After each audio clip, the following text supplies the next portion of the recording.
Welcome back to the Bourbon Q. Tomorrow we're making steaks.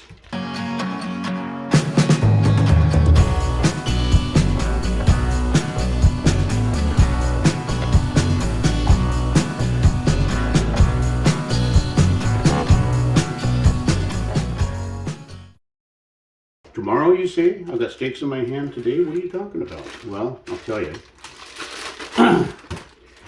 I have to do a little bit of prep before I can make these steaks.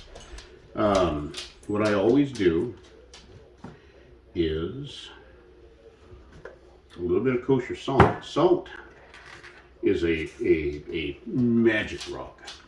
The stuff that it does to meat, it's a great flavor enhancer, but it's also a tenderizer. And it also helps your meats retain moisture. A little bit of salt is all it takes. Kosher salt, it's larger grained and it's easier to control. And you just want to give it a little bit. Just make it snow on your steak a little bit. Flip it over. We'll get the other side. And just make it snow so lightly on your steak. You can overdo it. I don't use any in my rubs and my seasonings. I don't use any that contains salt. I like being able to control my own seasonings. What is up with the nose, huh? Do you smell something good up here? Look at that tail. You don't get any of this. So this is my first step. This is why I'm starting steaks today, and we'll put them on the barbecue. No, you don't get any. Sorry. Maybe a little like tomorrow.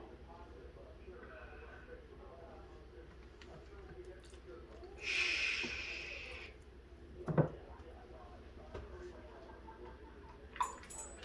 I didn't do that. I don't know what you guys thought you saw. Okay, so we'll put the lid on this after I wash my hands, and we'll put it in the fridge, and we'll come back on the next steps tomorrow. Okay, so we have allowed these steaks to rest overnight in a sealed container. If you take a look at these, I'm colorblind, but to me, after they've been salted and sat overnight, they take a deeper red color to them. The salt works to tenderize. It'll help the meat retain moisture as it cooks. But salt is just it's a miracle mineral actually when you're dealing with meat. Today we decided that instead of I use a couple of different rubs on my steaks. Instead of using the rub that I make, I'm using Monterey steak, which is really good. And I'm using extra garlic, granulated garlic, because we're garlic lovers in this house. If I had some cloves, I'd actually pierce some holes and I would insert garlic cloves, but we're not doing that today. That's another way to prepare your steak. And then we'll do some of our Monterey. This is the only seasoning they actually use that I use that has salt in it. I check for salt in most things that I use because I already salted these steaks. But the salt's not too heavy in this, and it's not going to make a salty production when I'm done.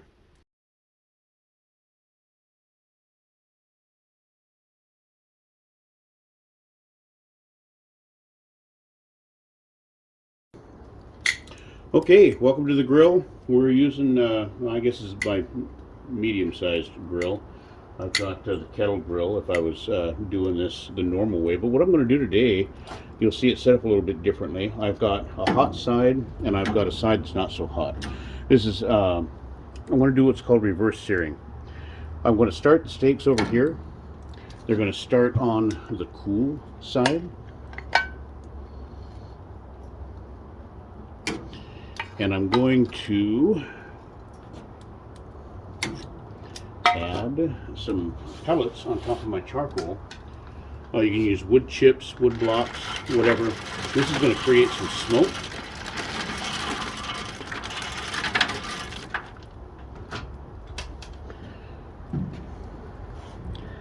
I've got my vents set up so that I've got some air draw down there, a little bit out here. So I've got flow moving through this, but I'm going to be maintaining my smoke. And I'm going to let this go for probably about 10 minutes or so. I'm checking my temperatures. When the steaks reach 100, and we want to do 145, so I normally do like 135. I'm going to do 145. It's close to a medium, and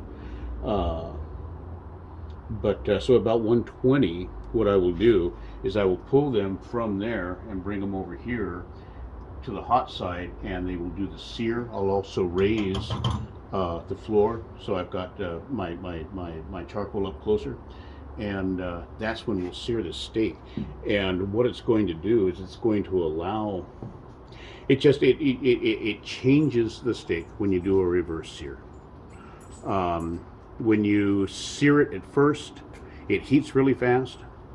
You end up with a tenderer steak when you cook it a little bit slower. It's like doing a low and slow when you're doing a brisket, ribs, anything like that. So we'll let this go for about 10 minutes and we'll be back. Okay, here we go. And we have got our temperature. A little bit more than what I wanted, but that's a steak. This one's a little bit cooler. This one's going to be mine. So what I'm going to do is I'm going to first adjust my coals. Get these kind of spread out a little bit here.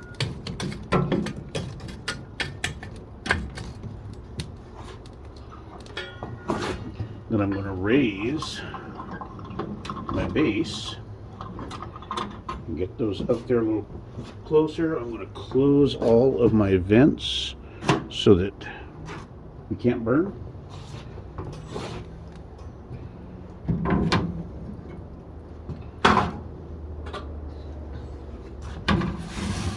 I cleaned this already, but just now looking at it after all the plans were hitting it the way they were.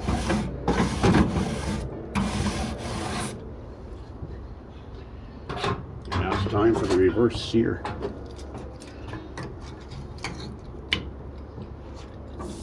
Ah, you hear that? There we go. We'll give it about 2 minutes on there, and then I'll flip it, and I'll let you know when we're about to pull them off. So, see you in a few minutes. Okay, here we go. And see, we've got temp. We've got 150 on Odessa's. She likes hers a little more done than mine. Mine is a little bit under there, and I know I'm hearing the question you guys are asking. You're saying, wait a minute. I haven't seen any bourbon in these steaks. This is the bourbon cube. You're right, but not always in the steak. I mean, sometimes it just goes into you. So now what we do, we'll let these rest for 5 minutes. It'll allow the juices to all come back inside. It will also allow the fibers in the meat to loosen, and they will actually tenderize over the next 5 minutes. The temperature will come up just a little bit, and that 5 minutes happens to be the exact amount of time it takes to set a table. Did you know that? So I'm going to go set the table. I'll see you in a few. And here they are, and our lovely model is going to cut into that steak.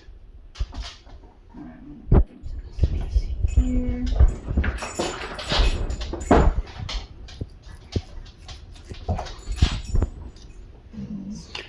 How does that look? It looks really, really good. Like, hold on, I'll get a piece and I can get up closer. Oh yeah, look at that. It's got a slight smoke ring around the outside of it, and Oh, there we go. And Give me a second.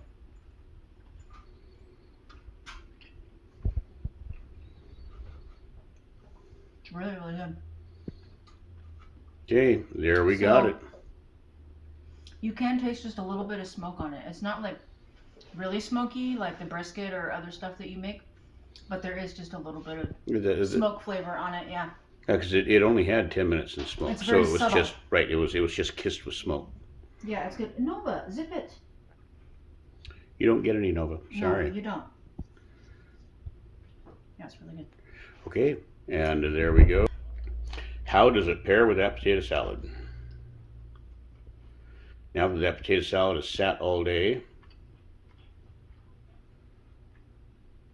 The flavors have had a chance to meld. kind of.